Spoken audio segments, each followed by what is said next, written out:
Et bonjour à tous, c'est Chess Market et on se retrouve aujourd'hui le 9 décembre 2024 pour une nouvelle analyse sur le BTC et autres altcoins. Donc avant de démarrer cette vidéo, comme d'habitude, petit disclaimer, cette vidéo n'est pas du tout un conseil d'investissement. Faites attention quand vous investissez ou quand vous tradez, ne vous basez pas uniquement sur mes analyses, ce ne sont pas des conseils, ce ne sont que les analyses qui ne regardent que moi. Voilà, maintenant que le disclaimer est fait, pourquoi je fais une vidéo? Tout simplement parce qu'aujourd'hui on est dans une journée bien rouge, rouge sang, hein, comme on les aime pas, hein. Voilà, pour ceux qui sont un peu novices dans les cryptos, c'est tout à fait normal. Ça ne présage en rien du tout dans une tendance baissière, ce n'est absolument pas la fin du bull run, enfin en tout cas rien ne le prouve, rien ne le valide. Ce ne sont que des corrections qui sont pour moi très saines, notamment sur le Bitcoin, et ça représente surtout des superbes opportunités d'achat et des superbes points d'entrée qu'on va voir ensemble. Alors on va démarrer avec le Bitcoin où, je l'avais dit hier, alors attendez, je vais juste remettre le RSI, hop, voilà. Moi je l'avais dit hier sur la bougie, donc on avait fait deux petits doji, donc c'était avant la clôture. J'y croyais pas du tout. Clairement, moi les 100K là au-dessus, j'y croyais pas du tout. Pourquoi? Parce que regardez les volumes. J'en ai parlé hier dans ma vidéo, les volumes sont très très faibles. Personne n'y croit quoi. Enfin franchement, quand on veut faire un breakout, surtout sur un niveau psychologique, voilà, ici là on a des gros volumes. Pourquoi? Parce qu'on après c'est un peu particulier.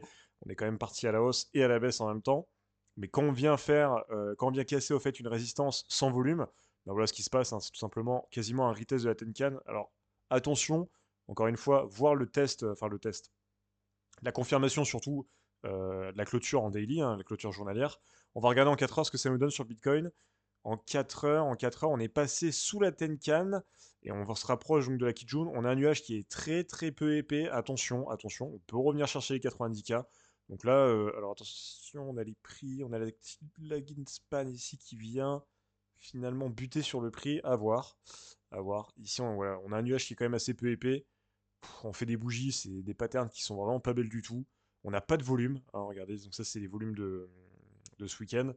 Par rapport à aujourd'hui, on a peut-être un peu plus de volume à la vente en tout cas.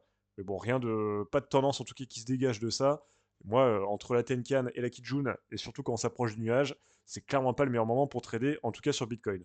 Donc voilà pour le Bitcoin. Moi, je pense qu'on va très probablement, en tout cas ici, il y a un petit niveau de, une petite zone ici qui est en train de se dessiner, hein. Bon voilà, c'est une zone intermédiaire, plus en 4 heures qu'en daily.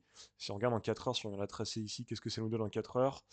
En 4 heures, ça nous donne, oui, ça nous donne pas grand-chose au fait, hein. C'est vraiment pas des supports ou des résistances qui nous intéressent. Ça s'adresse plus aux traders aguerris qui vont se lancer dans des scalpings, mais franchement sur Bitcoin, rien d'intéressant. Sur ETH, rapidement ETH, là en fait on reteste tout simplement le Tenkan, hein, il n'y a rien de plus sain. ETH, pourquoi je rentrerai pas maintenant? Tout simplement parce que on a bon, le niveau de support qui est ici et les deux niveaux de résistance ici situés. Donc déjà le premier au 3900 quasiment et le deuxième au 4000. Bon, encore une fois, si vous voulez faire du day trading, pourquoi pas. Pour moi, on est toujours en tendance haussière, hein. Là, on reteste pile poil la Tenkan. Au niveau du RSI, on est au niveau des 64,25, donc ça nous laisse quand même suffisamment de jus pour repartir à la hausse. Donc correction saine. Par contre, attention si vous voulez rentrer ici, on rentre en plein milieu d'un range, c'est peut-être pas le plus top, et en tous les cas, il y a des meilleures opportunités qui se présentent à nous. Alors ensuite, AAV. AAV, moi, actif préféré, je vous en ai parlé hier, hein, vous pourrez regarder la vidéo d'hier. Il y avait un super short à aller choper, qu'on est allé prendre finalement. Donc on s'était positionné, enfin moi en tout cas je m'étais positionné ici avec un take profit. Regardez, c'est chirurgical vraiment, c'est vraiment à cet endroit-là. Enfin, le take profit, je l'aurais peut-être plus mis dans le rectangle vert plutôt qu'ici. Ici, c'était un peu mis plus ou moins au hasard. Mais voilà, donc j'ai pris un short cette nuit, ça m'a fait un petit 5% il me semble de mémoire. Ouais, c'est ça, 5%, hein, quasiment, entre 5 et 6%. Bien joué pour ceux qui l'ont pris. Ça s'adressait plus aux traders aguerris, je vais pas vous mentir. C'est quand même osé et couillu d'aller shorter un marché qui est en tendance haussière. Malheureusement, malheureusement, heureusement, la correction, j'ai envie de dire, a été, voilà, on voit en jaune, a été quand même assez claire, assez nette. Attendez, je vais effacer, hop, pour que ce soit un peu plus clair. Bon, le short est passé, je peux effacer cette opportunité. Et là, vous voyez, ici, on a toujours une superbe opportunité d'achat. Donc, si on va regarder en 4 heures, donc là, on avait le short. Si je vous fais le dessin, donc on est venu d'ici. On avait le short qu'on est venu trader donc hier, hop, et cette nuit qui est venu choper, donc du coup, notre take profit. Donc, notre position est fermée. Et pour moi, on est très très bullish sur AAV. Alors, moi, j'attendrai quand même la confirmation, à savoir la clôture d'élite, ces bougies. Et moi, ce qui est quasiment sûr, c'est qu'on repart à la hausse et on va chercher c'est les combien ici? Les 350 $ pour AAV, sachant qu'aujourd'hui on est à 260. Là, franchement, c'est une opportunité en or. Ceux qui sont rentrés ici, bien joué. Pour moi, c'est un super point d'entrée ici. Je mettrai en stop loss quand même. Alors attendez, on va reprendre. Juste regarder en 4 heures ce que ça nous donne. Pour les retardataires, si jamais vous voulez rentrer sur ce trade. Alors, qu'est-ce qu'on a fait en 4 heures? En 4 heures, on est venu casser la Kijun, pardon, qu'on est venu invalider. Et finalement, on se trouve entre la Kijun et la Tenkan. Ici, je pense qu'on a un bon point d'entrée. Euh, Sachant qu'ici, en plus, c'est une belle zone de support résistance à minima en 4 heures. Je ne sais pas si vous la voyez, mais regardez, elle se dessine juste ici. En fait, on a les deux bougies qui sont ici, qui vont venir agir en support. Hop, ici. Donc si on vient, n'hésitez pas à, si on revient en fait tester cette zone de support, à ouvrir un long. Moi c'est ce que je ferais. Euh, donc ici, en stop loss, moi je mettrais en daily tout ce qui est Kijun, Tenkan. Ouais, à mon avis la Kijun, non la Tenkan elle va venir se rapprocher. Je pense qu'on va peut-être très probablement refaire un retest de la Tenkan, sachant qu'on est en, euh, et ici on est au 71,90. Moi, je pense qu'on peut même attendre le retest de la Tenkan. Moi, j'attendrai la clôture daily avant de me lancer dans un trade. On est quand même encore en zone de surachat, même si sur AAV, on est très très bullish. Vu le contexte macro, je pense que on va très probablement continuer à corriger. Hein, on va tester cette zone-là. C'est à surveiller dans les jours qui suivent. Pour l'instant, j'ai pas de confirmation de point d'entrée à vous dire là tout de suite. Euh, Moi, je rentrerai quand même ici, au 262 ici, donc sur cette zone-là, si jamais on vient les retester. Et je mettrai en stop loss la Tenkan parce qu'il est très très probable qu'on vienne la tester. Ici, on a un nouveau très belle zone de support qu'on peut venir dessiner ici au niveau des deux bougies là. Et c'est là où je mettrai mon stop loss. Pour la jouer safe, moi je mettrai mon stop loss ici. Voilà. Donc ça fait quand même, voilà. Donc au niveau des leviers, voilà, faut quand même tolérer une baisse de 6,18%. Mais ça fait quand même un trade. Ouais, pour moi, ça, c'est plus du swing trading. Hein. On n'est pas sur de l'intraday ou loin de là. Et voilà, donc ça représente belles opportunités sur AAV. Ensuite, sur Chili's, bah là, voilà, je vous l'avais dit, attendre le test de la Tenkan. Je vais quand même attendre le. Voilà, ici, il y avait une belle opportunité de short aussi, hein, que je vous ai montré hier avec en stop loss. Bon, bien joué pour ceux qui l'ont pris. C'était quand même assez risqué ici sur Chili's, mais bon, superbe opportunité. Moi, j'ouvrirai un long là ici, tout simplement. Alors attendez, hop, belle opportunité, un long sur EGLD, ouais, position longue. Alors ici, ouais, mais j'attendrai quand même le test de cassure enfin la clôture en daily. Moi, je mettrai un stop loss très agressif parce que si on vient casser encore plus la Tenkan, bah, le prochain niveau c'est la Tenkan Monthly ici, c'est-à-dire qu'on est encore, enfin, on va quand même baisser pas mal. Je suis plus bullish que bearish moi, donc je mettrai plus comme ça. Si on va regarder en 4 heures pour avoir des bons points d'entrée, j'attendrai quand même, moi, j'attendrai qu'on ressorte de ce nuage. Euh, quoique. Ici, on est venu toucher, en fait, tout simplement à cette zone de support. Moi, j'ouvrirai le trade dès maintenant, tant qu'on est encore dans ce rectangle vert. Au niveau du RSI, si vous regardez bien, on est à 41,18. C'est une très bonne zone. On a pas mal de jus. Au niveau des volumes, on en est où? Au niveau des volumes, on est sur des volumes qui sont descendants dans une baisse, très sain. Donc, juste un retest pour moi de la Tenkan, très probable. Très belle opportunité d'achat ici sur le Chili's. Avec une target. Ah ben là, la target, elle est to the moon. Hein. Ça vous fait quand même une performance de, ici, aller chercher 40%, quasiment 38,83 si on veut être précis, avec un ratio de. Alors, soyez peut-être moins agressif sur le stop loss si vous voulez chercher la target au-dessus. Si vous voulez chercher des gains, des profits à court terme, euh, soyez plus serré au niveau du stop loss. Néanmoins, pourquoi je dis soyez serré au niveau du stop loss? Parce que pour moi, si on passe en dessous de la Tenkan, on va directement aller chercher la Tenkan Monthly. Et là, ça nous fait mettre un stop loss ici à moins 12%. Pour les plus aguerris, pour les moins pressés d'entre vous, pourquoi pas. Pour les plus agressifs, voilà, jouez là super agressif. Et si vous venez descendre en dessous de ce niveau-là de support, dessiné en blanc à 0,1175, pour moi c'est mort. Ensuite EGLD, bah, pareil, superbe opportunité d'achat. On est sur la même configuration que Chili's, sauf que là on a les targets. Donc là on a le premier range, donc ça c'est au niveau donc, de la Tenkan Monthly. On a la deuxième target à aller chercher plus loin, pardon. EGLD Chili's, même configuration, même opportunité d'achat. Si on regarde très rapidement en 4 heures sur EGLD, voilà. Ici, on a un beau niveau de support qui se dessine, on est dans le nuage. La lagging span qui vient buter, si on vient zoomer ici, sur la Kijun qui vient agir ici en support. D'ailleurs, on n'a pas regardé sur Chili ce que ça nous donne, la lagging span. Bah, c'est exactement pareil. Donc la lagging span, bon, c'est peut-être pas très clair parce que c'est encore en vert et ici dans le rectangle vert, c'est la courbe verte ici. Et c'est un peu un des derniers remparts. C'est un indicateur en fait qu'il faut regarder. Au niveau des zones de support, là, typiquement, on se dit pourquoi ça rebondit en plein milieu du nuage. Bah, ça rebondit tout simplement parce qu'en fait, on a pardon, la lagging span, je vais y arriver, a rebondi en fait sur la Kijun et donc du coup ça vient bloquer les prix. Et donc du coup c'est un nouveau niveau de support en fait qui vient se dessiner ici. Donc GLD, Chili's, très belles opportunités au pluriel. À voir ce que ça nous donne. Avax. Avax, bah pareil, hein, on vient retester en fait notre Tenkan. Au niveau du RSI, c'est très bon. On redescend, on était en zone de surachat, on redescend dans les 60 hein, quasiment. Bon allez, on va dire 61. Qu'est-ce que ça nous donne en 4 heures? Qu'est-ce que ça nous donne en 4 heures? On va regarder ça tout de suite. En 4 heures, voilà. Alors 4 heures, attention, vous voyez, la Shikuspan, elle est quand même passée en dessous de la Kijun. Donc ça, c'est signal baissier. Surtout qu'en plus, on est dans le nuage. Moi, je rentrerai pas tout de suite sur Avax. On n'est pas comme sur EGLD ou Chili's où on a de fortes probabilités de repartir à la hausse. Ici, là, pour moi, il y a moyen qu'on descende encore plus. Qu'on aille chercher, au fait, le niveau de SSB du nuage ici. C'est très probable. D'ailleurs, je vais le mettre en blanc ici pour la prochaine vidéo. À mon avis, on va venir chercher ce niveau-là avant très probablement de repartir à la hausse, histoire de dégonfler un peu le RSI en daily et avoir un peu de jus pour repartir plus tard. Donc moi c'est très probable qu'on vienne chercher à regarder en daily, on peut pas le deviner, mais à mon avis vous voyez c'est un des niveaux les plus hauts ici au niveau de cette bougie rouge, donc très probable qu'on aille chercher ce niveau-là. Pour les traders aguerris en scalping, pourquoi pas un petit short ici pour aller chercher, ça c'est vraiment pour les traders aguerris et les traders qui sont très très chauds, je vous le déconseille, attendez ce point d'entrée ici pour partir sur un long. Sur Bend, là je sais pas ce qu'il nous fait. Bend, c'est bah, comme les autres tout simplement. Sauf que, est-ce que c'est intéressant? Je l'avais dit, hein, on allait les deux niveaux ici que j'ai dessinés, c'était avant la bougie rouge. C'était quasiment sûr qu'on allait se promener entre la Tenkan et la Kinjun Monthly. Bend, tant qu'on n'a pas un énorme mouvement aussi pour péter ce niveau de support, pas super intéressant d'y rentrer. On va regarder ce que ça nous donne en 4 heures. En 4 heures, la Ginspan a rebondi quand même sur la Kijun, donc c'est quand même bon signe. À mon avis, on va pas descendre plus bas. Néanmoins, on ne risque pas de monter plus haut non plus. On est coincé dans ce range.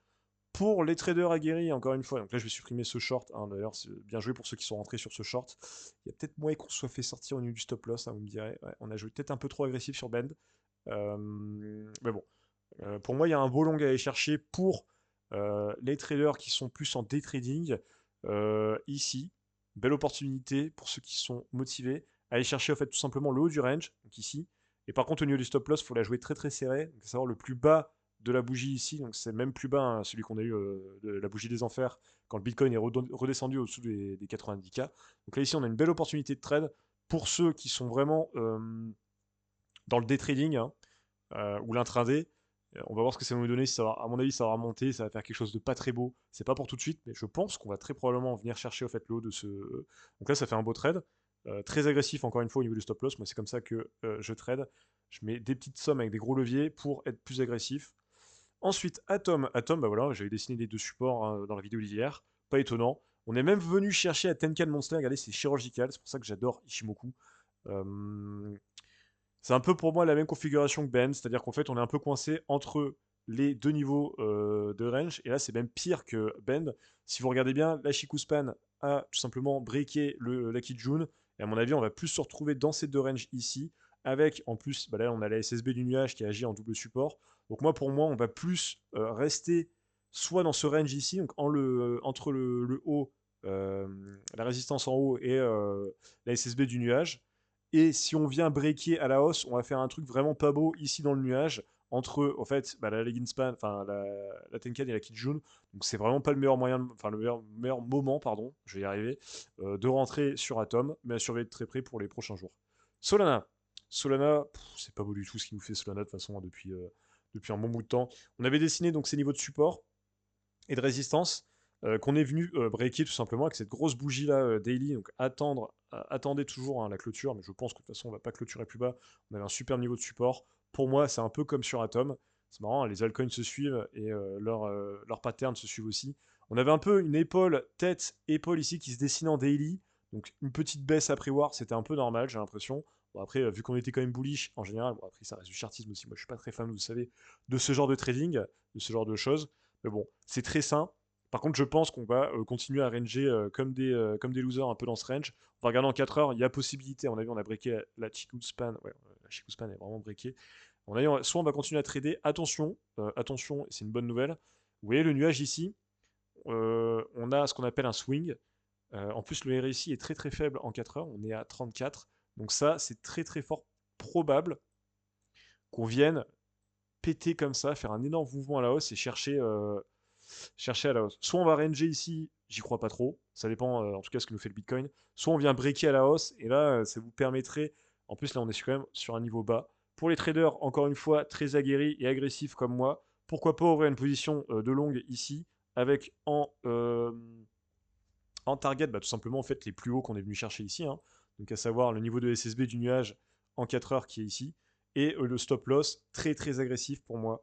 On peut même aller se baser sur en fait les plus bas ici, euh, peut-être un tout petit peu en dessous, hop ici, voilà. Parce que pour moi si on vient breaker au fait ces niveaux-là, c'est mort. Vous pouvez même clôturer votre position.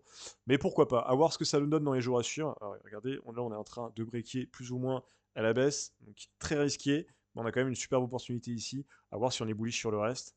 Euh, très, très agressif et très risqué pour moi. Mais bon, ça se tente. Pour ceux qui veulent le tenter, pourquoi pas. Vous avez toutes les cartes en main pour y aller. Link, alors Link nous a fait des superbes perfs. Et là, en fait, avec cette bougie, là, en daily, on a fait plus 34%. Là, regardez, on fait quasiment moins 10%, mais c'est totalement normal. On vient chercher au fait notre Tenkan. Je pense qu'on peut remonter encore une fois de notre zone d'achat ici. Super point d'entrée pour moi sur Link. On va avoir d'ailleurs, je pense, ici une nouvelle zone de support qui va se dessiner. Ici, hein, ça va être les deux bougies. Pour moi, il faut rentrer. Faut rentrer, pourquoi? Parce que Link, moi je suis très très bullish sur cet actif. Là, qu'est-ce que ça nous fait en 4 heures? En 4 heures, on va zoomer un peu. En 4 heures, on est venu s'arrêter pile au-dessus du nuage. La lag span qui est passée à travers les prix, mais bon, en dernier recours, on a la Kijun, donc à savoir ce niveau-là. C'est le bas de mon rectangle, hein, tout simplement. Par contre, si on vient breaker ce niveau-là, je pense que on peut abandonner toute forme de bullish, enfin, toute, je perds mes mots, tout espoir d'être bullish sur Link. Néanmoins, moi je suis très très bullish. Je pense qu'on peut aller chercher ouais, ce niveau de Tenkan. C'est très sain. Ça nous fait des super points d'entrée, là, moins 9%, là, pour tous ceux qui sont rentrés en haut, qui ont cru. Faut jamais faire ça, hein. Et attendre que les RSI dégonflent un peu aussi, parce que là on est quand même à 63. Pour moi, ce serait bien qu'on aille rechercher un peu en descendant en dessous les 60. Au Misego, j'ai pas grand chose à dire. Au Misego, bon, ça c'était un long qu'on avait ouvert il y a bien longtemps. Bien joué pour ceux qui sont rentrés. J'espère que vous avez pris des profits au plus haut. Euh, Au Misego, là, vous voyez bien, hein, c'est assez clair. On est venu péter la Tenkan de manière assez agressive. Qu'est-ce que ça nous donne en 4 heures? Vers où on va s'arrêter? Voilà, on est quand même très baissier, même si on reste dans le nuage. On a un gros niveau de support ici qui se dessine sur la SSB. À voir, mais bon, pour l'instant, il n'y a pas d'opportunité. C'est pas hyper intéressant sur Omisego. Peut-être un long plus tard, mais je pense qu'on va peut-être partir jusqu'à retester la Kijun. Omisego, c'est un des actifs voilà, qui a mis du temps à se réveiller, qui est encore assez fragile, assez faible. Ça m'étonnerait pas qu'il revienne tester la Kijun. Si on revient tester la Kijun, par contre, superbe point d'entrée. Là, celui-là, il ne faudra pas le louper. Parce que ça fait partie encore des petits altcoins qui n'ont pas encore vraiment pété. Si vous rentrez sur des prix hyper intéressants à ce niveau-là, bon, je pense pas encore qu'on ira le chercher. J'ai pas le boule de cristal. Mais si on vient ici, moi j'ouvrirai un long, c'est clair et net. Et enfin, XRP. Alors, XRP, qu'est-ce qu'il nous fait? Oh là là, attention, XRP, après des performances de dingue, il vient tout simplement retester sa Tenkan. Regardez comment c'est chirurgical. On est venu avec la mèche, là, retester la Tenkan daily. Il n'y a vraiment rien de plus précis.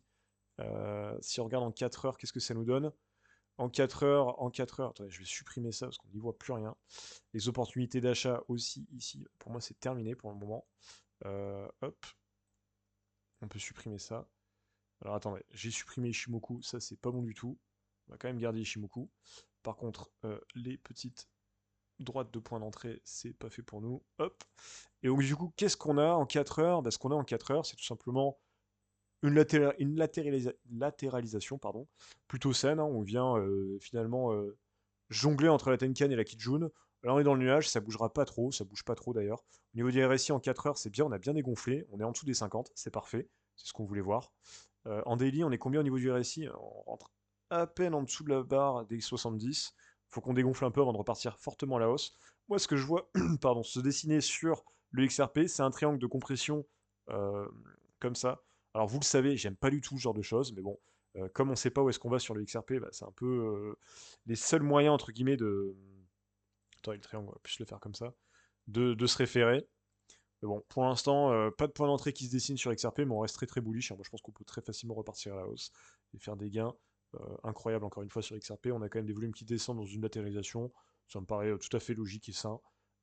Surtout après les performances de dingue qu'on nous a fait sur le XRP, donc pas de panique. C'est normal qu'on fasse une semaine, voire deux à latéraliser. Je préfère ça plutôt qu'on revienne tester la Kijun et qu'on se prenne un moins à 28%. Je préfère qu'on reste là-dessus et qu'on reparte à la hausse de manière plus sereine. Voilà, bah c'est tout pour aujourd'hui. Là, on a des super points d'entrée. Profitez bien de ces opportunités, un conseil, vraiment. Euh, Encore une fois, n'hésitez pas à lâcher un pouce bleu, à vous abonner aussi à ce compte. Moi, je fais des analyses parce que c'est ma passion. J'adore. Je vous les partage sur YouTube parce que voilà, j'adore faire ça tout simplement. Et voilà, vous abonner, mettre un pouce bleu, ça coûte rien, c'est gratuit.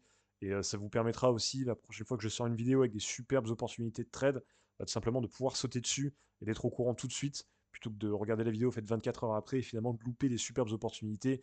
Euh, c'est dommage. Voilà. Et puis envoyer de la force, c'est gratuit, et puis ça fera grossir la communauté, ça fera grandir la communauté, etc. Et puis plus on est nombreux, et plus ce sera top, et plus on pourra se partager des superbes opportunités entre nous. Voilà, c'était Chess Market. Ciao.